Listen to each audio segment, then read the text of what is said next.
I was born on July 27th. That makes me a Leo. I don't really know what that means. I'm 5'6", I weigh 145 pounds, I don't know how to swim, and I'm a sucker for a girl with a nice smile and clean sneakers. I'm still learning how to whisper. I'm often loud in places where I should be quiet. I'm often quiet in places where I should be loud. I was born feet first, and I've been backwards ever since. I like ginger ale.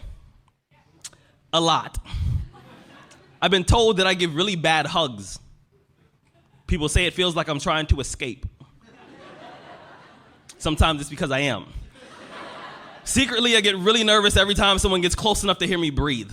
I have this odd fascination with things like sandcastles and ice sculptures. I assume it's because I usually find myself dedicating time to things that will only last a few moments. That's also why I tend to fall in love with women who will never love me back. I know it sounds crazy, but it's actually much easier than it seems, and to be honest, I think it's safer that way. See, relationships, they often remind me that I'm not afraid of heights or falling, but I'm scared of what's gonna happen the moment that my body hits the ground. I'm clumsy. Yesterday, I tripped over my self-esteem. I landed on my pride, and it shattered like an iPhone with a broken face. Now, I can't even tell who's trying to give me a compliment. I've never been in the military, but I have this purple heart. I got it from beating myself up over things I can't fix.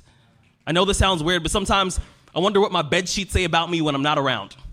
I wonder what the curtains would do if they found out about all the things I've done behind their backs. I've got a hamper that's overflowing with really, really loud mistakes and a graveyard in my closet. I'm afraid that if I let you see my skeletons, you'll grind my bones into powder and get high on my fault lines. Hi. My name is Rudy. I enjoy frozen yogurt, people watching, and laughing for absolutely no reason at all. But I don't allow myself to cry as often as I need to. I have solar power confidence.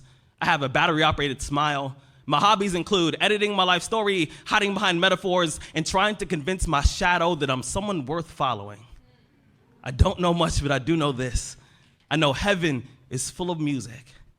I know God listens to my heartbeat on his iPod. It reminds him that we still got work to do. You think in that wall, you're going to hit it. And in those moments, whatever you tell yourself, if you convince yourself that the difficulty you're facing is harder than everybody else's and you buy it, you will stay where you're at. But if you convince yourself that whatever wall you've hit, other people have overcome it and so can you go through that wall as well. At the end of the day, when you relentlessly pursue perfection, you'll catch excellence. We're all in a battle with our own brains. That's all life. That's all life is. It's the most powerful thing in the world, is your own brain. It can work for you or against you. And when did you start to realize that the visualization could work for you? And as opposed to focusing on all those bad things that happened to you, all the things you didn't have, the people that called you names, all the stuff in Brazil, Indiana, and you started thinking, wait a second, I just visualized this, and now I can take it to the next level, because the visualization got you through the SEAL training, I think. It did. And I was able to visualize the end. So when I was 297, and I was all fat and out of shape, and I couldn't run a quarter mile, and I was drinking milkshakes and eating boxes of donuts, I visualized, man, how would it feel? So after I watched that show on Discovery Channel, for a brief moment, there was 22 guys that graduated. I watched this segment on TV about these guys going through Navy SEAL training. And I couldn't even, I wasn't a great swimmer, I was afraid of the water, all this crap, man. And I saw these guys just quitting. But at the very end, it says 22 guys, this commanding officer's up there, and he gives this great speech. I was like, man, I wonder. So I started visualizing me being the 23rd guy in these dress whites, sitting there with these guys, getting that Navy SEAL, graduating this Navy SEAL training. I was like, God. So I put myself there. I was like, man, that's an amazing feeling. I put myself there at 297, not even able to do anything that these great men were doing. I said, man, if I could feel that, that would change my life. If I could just feel that. It lasts for 1 second. You get that certificate, you walk across the stage, and what's next? But I didn't know that then. My mind was that I thought I'd live in that moment forever. So I said, wow, man, if I could just feel like them, if I could feel like them. And what was that feeling you wanted so bad? Respect, accomplishment? No, victory. I wanted to win. Not like beat somebody else, It wasn't about that. I just wanted to go the distance. Everything in my life, when something got hard, I quit. If it was reading, that's where, I wasn't great at reading. I wasn't great at writing, so I just quit. I couldn't catch on as fast as you. I had to work harder than you, so I quit. I wasn't great at things, so I quit. I'm not good at this. Like, man, if I could just go that distance, that extra mile, to just go, just to finish. I want to finish. I want to feel victory. And victory for me wasn't winning, it was just finishing. So I said, you know what? If I could feel like these guys feel, it would change my life. But what I realized, the best feeling I had was when I was by myself trying to lose this weight. I had to lose it in literally less than 3 months. 106 pounds in less than 3 months. And literally, I started feeling victory just by putting myself in the battle. It wasn't about going to Navy SEAL training. It wasn't about being the 23rd guy in that chair. I started realizing, man, just by going to war with myself every day and putting these challenges and these goals and these obstacles, these insurmountable obstacles. So it wasn't about losing 106 pounds. Me losing 5 pounds was an accomplishment. Me losing 10 pounds and then 50 pounds. And then the more I did this, the more I gained confidence. And then the more I gained confidence, the more I realized, these Navy SEALs, man. These guys can't do what I'm doing right now. I had no coach, had no trainer, had no money. I didn't know how to lose weight. I had no knowledge of what I was doing. I was just working. I was just sacrificing. And then through that, all these different tools started coming up. But I would have never found these tools if I didn't put myself in a very uncomfortable place. We all look for toughness.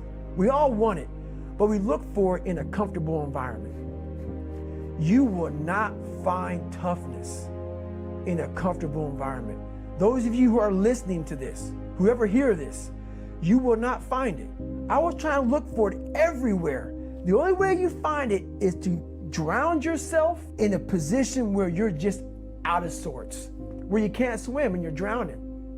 Where you're drowning. You're drowning in life. But you say, you know what, man? Fuck that. I'm gonna figure out how to backstroke or something. I'm gonna figure out how to, and then through figuring out all these tools, your mind starts to, when you quit, your mind does this. Because you're out. Once you say, I'm not gonna quit, this is the 40%. When you quit, your mind says, we're done. So it doesn't expand. There's no expansion when you quit. When you say, you, this sucks, I'm drowning, I'm miserable, I'm suffering, I'm broken, but I'm not going anywhere. What happens to your mind is it does this. It says, he's not leaving. So we gotta expand, we gotta grow, we gotta figure this fucking thing out. So then these compartments in your brain start to they have to work. They have to work. And then you start to engage parts of your mind that you never engaged before. But you can't engage it by sitting back in these nice chairs, drinking this nice water, talking to you, talking about what I want to do. That's where the 40% thing comes in. It comes in when you're in suffer mode and you say, I'm not going to quit. You're forcing your brain now to operate on a level it's not used to.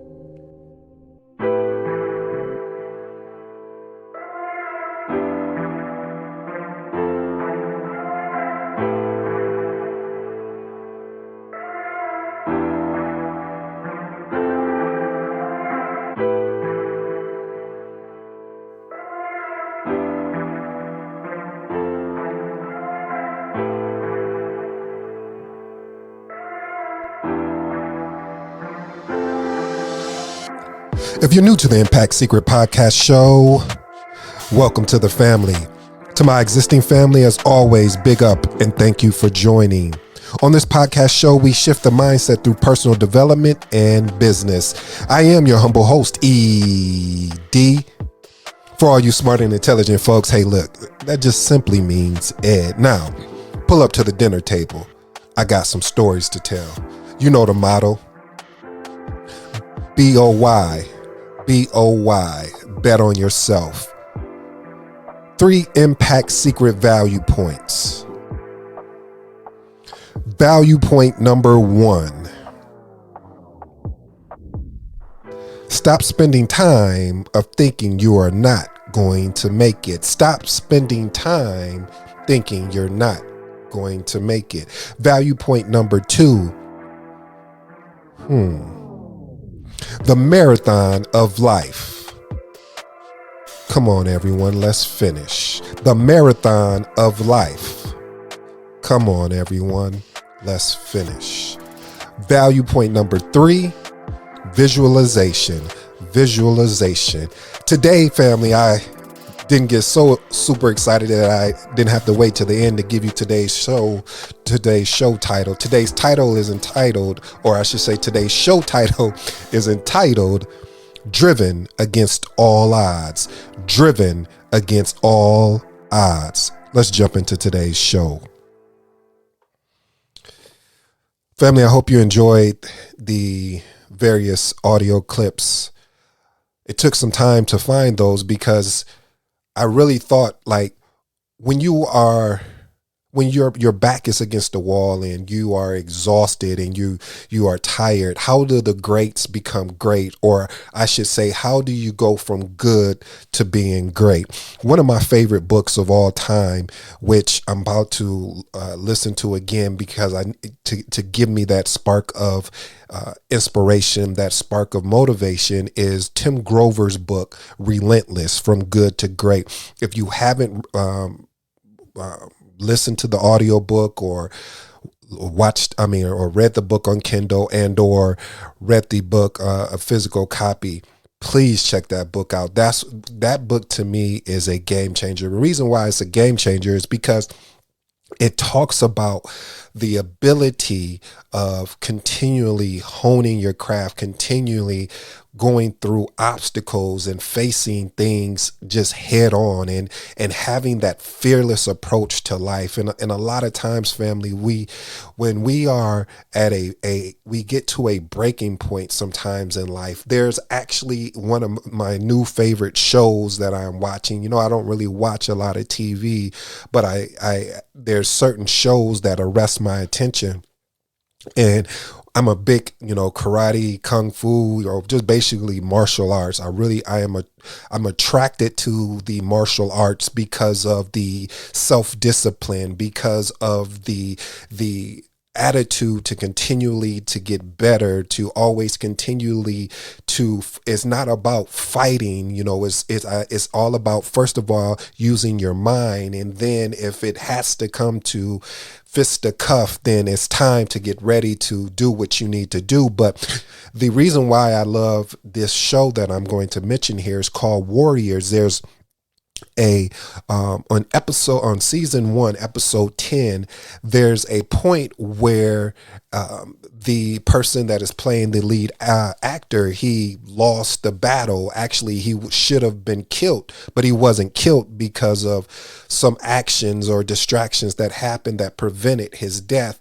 So what ended up happening, he started doing something, I'm not going to say that was beneath him, but that was not part of his purpose or his calling, family. See, a lot of times we get driven to certain situations because of how we feel defeated inside, or how we've chased after a dream and we were so driven for that dream, and then all of a sudden, bam, we get hit by life. See, life is a crazy thing. I know it from it being personally, because I personally have had to deal with life, in so many different directions of being hit by life, and it's not fair. And then you want to grow from life, but then from time to time you find yourself playing the victim. But how this show arrested my attention was the fact of what the show said in this clip, where this gentleman was having a conversation, the lead role, and he said, the guy said, what are you doing here working in this environment? You are better than this. You have a different tool set or a skill set that is different from everyone around you. Why are you working beneath what you've been blessed with? And it was so intelligent. And then he even took it further. He said, well, to even make it even worse, you are a warrior. See, a warrior has two paths. It's either to get killed or to get better. Again, I'll repeat that, family. He said you have two paths. Either you, as a warrior, you can get killed or you can get better. See, I took that and I applied it to my life because I said, I am a warrior. You are a warrior. And being killed doesn't mean in the physical state.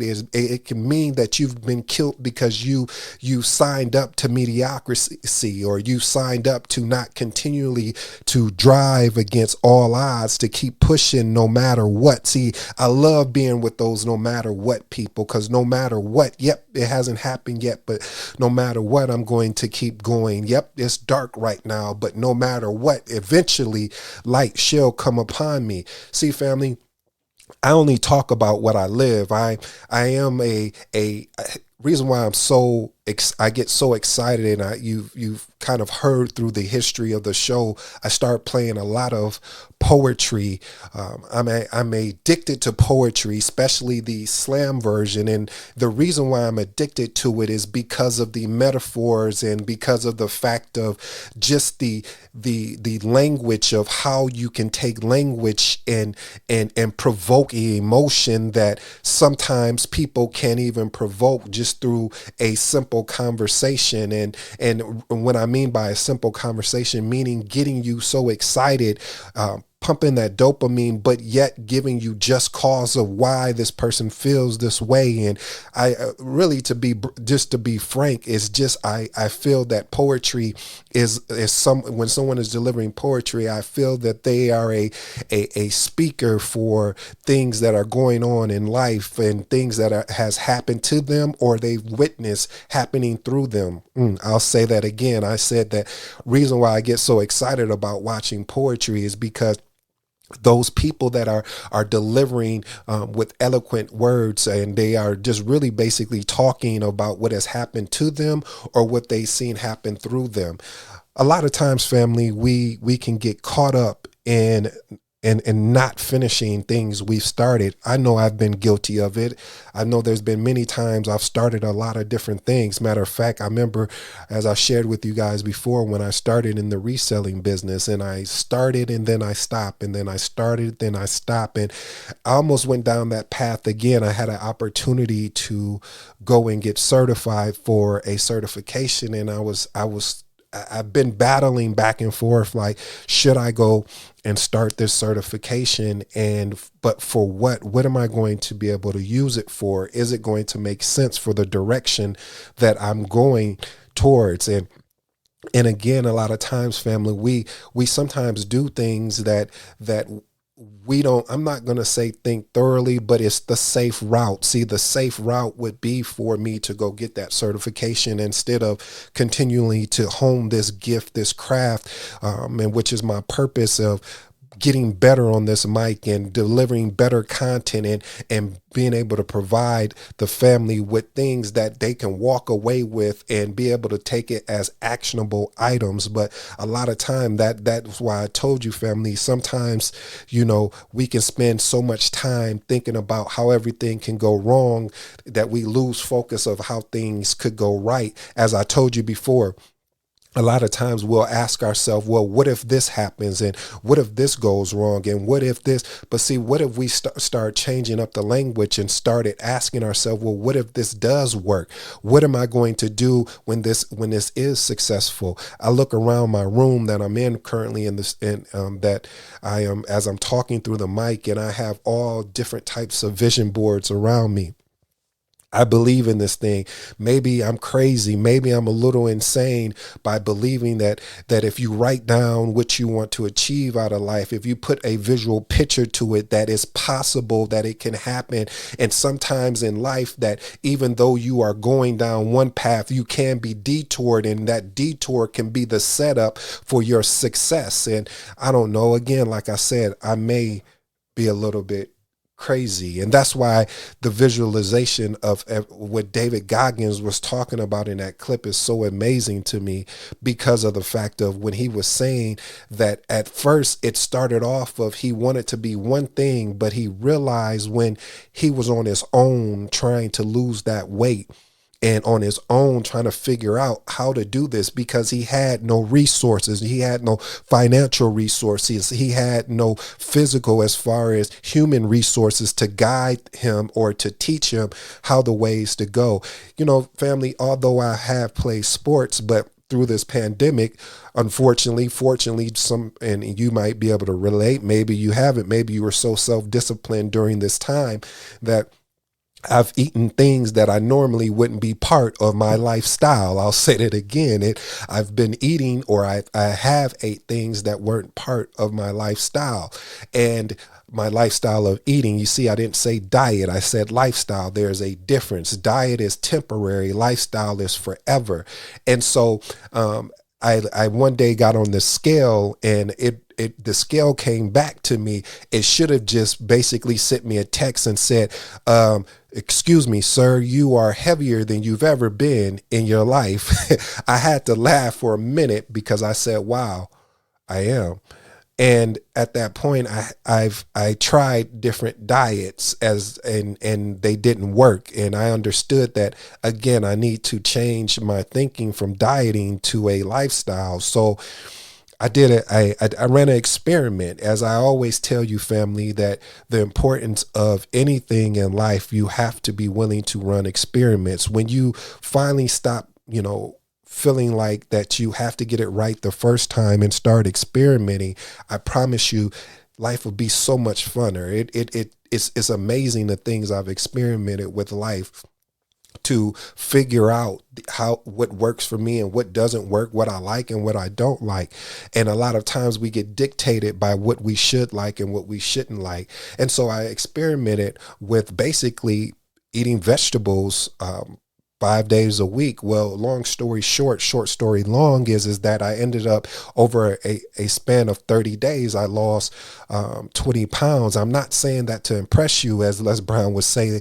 I'm only saying that to impress upon you that just what David Goggins was talking about is that if you really change your brain and really put forth not just the effort, but just putting yourself in uncomfortable situations to continue to grind and continue to figure it out, the truth will show up eventually. It has no choice, because the will to not give in, the will not to give up, the will to drive against all odds is always inevitable. It's always possible. So family, I won't keep you long, I promise you, but I want to let you know that as you're going along, I know it's not easy. You're going to go through the emotions. I'm going through them currently right now, and still I need to still stand up here and deliver in them. Those emotions are that I want it so bad. I want to be able to have an impact on people's life, not just on people's life, but people that really want to make a change and make a shift. I want to create a community in which I can get in there with them and learn from them. They learn from me, and it's just a huge learning machine. But as Kanye West said, is that he's there to inspire the doers of life, not the people that talk about it, not the people that dream about it, not the people that don't do anything about it, but the ones that are doing and making the mistakes. And that's the crowd I want to be in and continue to grow and learn from them. I won't keep you long, family. I just want to tell you from the bottom of my heart, if you're tuning in and you're listening, I really, truly appreciate it, because there's a lot of shows out here. There's a lot of different content, and I've really been getting a lot of love lately, just on the downloads, and you guys taking the time to really reach back to me. So I really hope that today's message really had some type of impact, if anything, that it shifted your mind in a way to make you think that you're more than what they're telling you on the exterior. You just need to believe in the interior. I have been your humble host, ED, and this has been the Impact Secret Podcast Show. Until next time, I'm out. Peace.